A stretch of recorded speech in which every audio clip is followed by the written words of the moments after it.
अगर आप 2025 में ग्रीन कार्ड हासिल करने का सपना देख रहे हैं तो ये वीडियो आपके लिए गेम चेंजर हो सकती है, क्योंकि आज इस वीडियो में मैं आपको बताने वाली हूँ कि 2025 में ग्रीन कार्ड हासिल करने का सबसे आसान और एक प्रैक्टिकल तरीका कौन सा है जिससे लाखों लोग हर साल पीआर हासिल कर रहे हैं।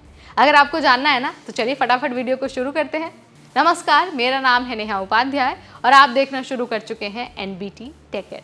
तो देखिए, सबसे पहले तो यही समझ लेते हैं कि आखिर ये ग्रीन कार्ड इतना इंपॉर्टेंट क्यों है। अब देखिए, ग्रीन कार्ड यानी कि यूएस का पीआर, यह आपको अमेरिका में स्थायी रूप से रहने, काम करने और नागरिकता की दिशा में एक कदम बढ़ाने का अधिकार देता है, मौका देता है। तो अब आपको समझ में आ गया होगा कि भाई यूएस का जो ग्रीन कार्ड है वो इतना इंपॉर्टेंट क्यों है। अब देखिए, ग्रीन कार्ड हासिल करने के लिए भी तरीके अलग अलग हैं। यह आपके लिए बड़ा मौका हो सकता है, पर सवाल ये है कि 2025 में ग्रीन कार्ड का सबसे आसान तरीका कौन सा है, क्योंकि ग्रीन कार्ड के लिए बैकलॉग बहुत लंबा है, इंतज़ार बहुत लंबा है। अब ज़रा हम उन तरीकों के बारे में बात कर लेते हैं जिनसे आप आसानी से ग्रीन कार्ड हासिल कर सकते हैं।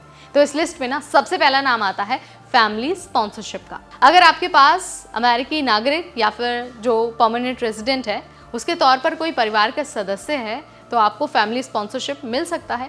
इसमें जो प्रोसेस है ना वो तेज हो सकता है और आपके लिए ग्रीन कार्ड पाना कहीं ज़्यादा आसान हो सकता है। ये तरीका ना सबसे सीधा है और सबसे सक्सेसफुल होता है जब आपके पास स्पाउस होते हैं, पेरेंट्स होते हैं या फिर बच्चे होते हैं जो पहले से अमेरिका में रहते हैं। और दूसरा तरीका है वो है एम्प्लॉयमेंट बेस्ड ग्रीन कार्ड। अब देखिए, एक तरफ तो फैमिली स्पॉन्सर्ड ग्रीन कार्ड है, वहीं दूसरी तरफ है एम्प्लॉयमेंट बेस्ड ग्रीन कार्ड। इसका ना सबसे ज़्यादा इस्तेमाल किया जाता है और इस्तेमाल करते हैं वर्किंग प्रोफेशनल्स। अगर आप अमेरिका में काम करना चाहते हैं और आपके पास हाईली स्किल्ड जॉब है तो आप H1B वीज़ा के लिए या फिर L1 वीज़ा के ज़रिए काम करने अमेरिका में जा सकते हैं। उसके अलावा कुछ समय बाद ना आप इसके ज़रिए ग्रीन कार्ड के लिए आवेदन कर सकते हैं। ये जो प्रोसेस है एम्प्लॉयमेंट बेस्ड ग्रीन कार्ड का थोड़ा लंबा ज़रूर है, लेकिन अगर आपके पास स्पेशलाइज्ड स्किल्स हैं तो ये उम्मीद है कि आपको जल्दी पीआर मिल सकता है। इसके अलावा जो थर्ड कैटेगरी है ना वो है डाइवर्सिटी वीज़ा लॉटरी। अब देखिए, अमेरिका हर साल 55,000 ग्रीन कार्ड रैंडमली चुनकर दे देता है। डीवी लॉटरी सबसे आसान और फ्री तरीका है, क्योंकि इसमें आपको सिर्फ एप्लीकेशन फॉर्म भरना होता है और अगर आपका उस लॉटरी में नाम निकल जाता है तो आपको सीधे सीधे ग्रीन कार्ड मिल सकता है। 2025 में अगर आप सही टाइम पर आवेदन करते हैं तो चांसेस काफ़ी अच्छे भी हो सकते हैं। इसके अलावा जो चौथा तरीका है वो है marriage to a US citizen, यानी कि अगर आप एक अमेरिकी नागरिक से शादी करते हैं तो ये तरीका भी ना आपके लिए बहुत इंपॉर्टेंट हो सकता है, क्योंकि अमेरिकी नागरिक से शादी करने के बाद ग्रीन कार्ड का जो प्रोसेस है ना वो कंपैरेटिवली बाकी सारे प्रोसेस से आसान हो जाता है। लेकिन ध्यान आपको रखना है कि शादी जो है सच्ची होनी चाहिए। ये नहीं कि सिर्फ ग्रीन कार्ड के लिए आपने कुछ पैसे देकर शादी कर ली।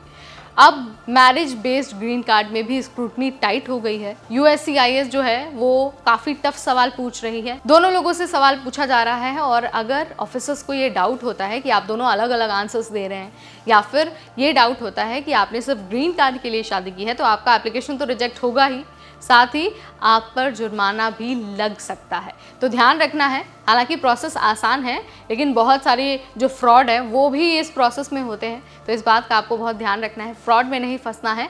अगर आप पकड़े गए तो उसके बाद तो आपके लिए जो अमेरिका में रहना है वो मुश्किल हो सकता है। अब ज़रा ये बात कर लेते हैं कि अगर आप इनमें से कोई भी तरीका चुनते हैं तो आवेदन कैसे करना है, यानी कि स्टेप बाय स्टेप तरीका है क्या। अब देखिए, वैसे तो हर प्रोसेस थोड़ा थोड़ा अलग अलग है, लेकिन एक ऑफिशियल फॉर्म है I-485, वो आपको सबके लिए भरना होगा। अगर हम रिक्वायर्ड डॉक्यूमेंट्स की बात करते हैं तो आपके पास पासपोर्ट साइज़ फ़ोटो होना चाहिए, मेडिकल एग्जामिनेशन रिपोर्ट होना चाहिए, proof of legal entry into the US, इसका भी प्रमाण होना चाहिए। इसके अलावा अगर आप H1B वीज़ा पर हैं या फिर वर्क वीज़ा के थ्रू ग्रीन कार्ड हासिल करना चाहते हैं तो आपके पास एम्प्लॉयमेंट का प्रूफ भी होना चाहिए। उसके बाद बारी आती है बायोमेट्रिक्स की और इंटरव्यू की। एक बार जब डॉक्यूमेंट्स फाइनल हो गए, सॉर्टेड हो गए, तो आपको इंटरव्यू के लिए बुलाया जाएगा। इंटरव्यू के बाद आपको बायोमेट्रिक्स के लिए बुलाया जाएगा। लेकिन जो इंटरव्यू वाला पार्ट है ना वो सबसे इंपॉर्टेंट है, क्योंकि बहुत सारे लोग सारी चीज़ें सही होने के बावजूद, सारे डॉक्यूमेंट्स अपडेटेड होने के बावजूद इंटरव्यू में रिजेक्ट हो जाते हैं और उन्हें जो ग्रीन कार्ड है वो नहीं मिलता है। तो इंटरव्यू वाला जो इतना ट्रिकी पार्ट है उसके लिए आपको बहुत अच्छे से तैयारी करनी होती है। पहले से आपको पता होना चाहिए कि किस तरह का ट्रेंड चल रहा है और किस तरह के सवाल पूछे जा सकते हैं।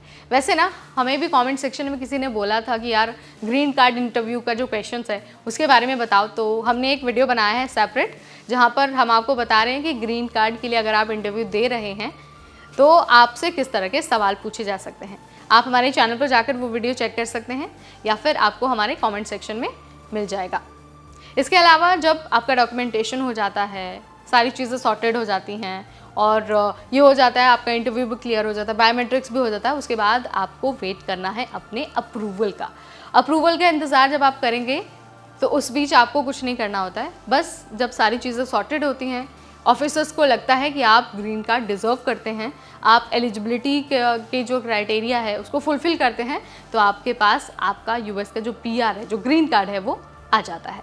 तो यहाँ पर मैंने आपको एकदम आसान भाषा में समझा दिया है कि भाई कौन कौन सा तरीका है 2025 के लिए, स्पेशली जब इतना लंबा बैकलॉग है, इमिग्रेशन का क्रैकडाउन है, तो कौन कौन से तरीके हैं जिसकी मदद से आपको ग्रीन कार्ड आसानी से मिल सकता है। और ये कोई हवाई बातें नहीं है, प्रैक्टिकल चीज़ें मैंने आपको बताई हैं और ये भी समझा दिया है कि अप्लाई करने का जो प्रोसेस है वो क्या है। अब आपके हाथ में है। अगर आपको वीडियो पसंद आया है तो इसे लाइक और शेयर करना बिल्कुल मत भूलिएगा। और हाँ, ऐसे और डिटेल्स अगर आपको चाहिए, ऐसे वीडियोस, ऐसे अपडेट्स और चाहिए, तो आज ही चैनल को सब्सक्राइब करिए और साथ ही बेल आइकन को ज़रूर प्रेस कर दीजिएगा ताकि जैसे ही कोई वीडियो अपलोड हो सबसे पहले इन्फॉर्मेशन आप तक पहुँच जाए। Till then, this is me Neha Upadhyay signing of.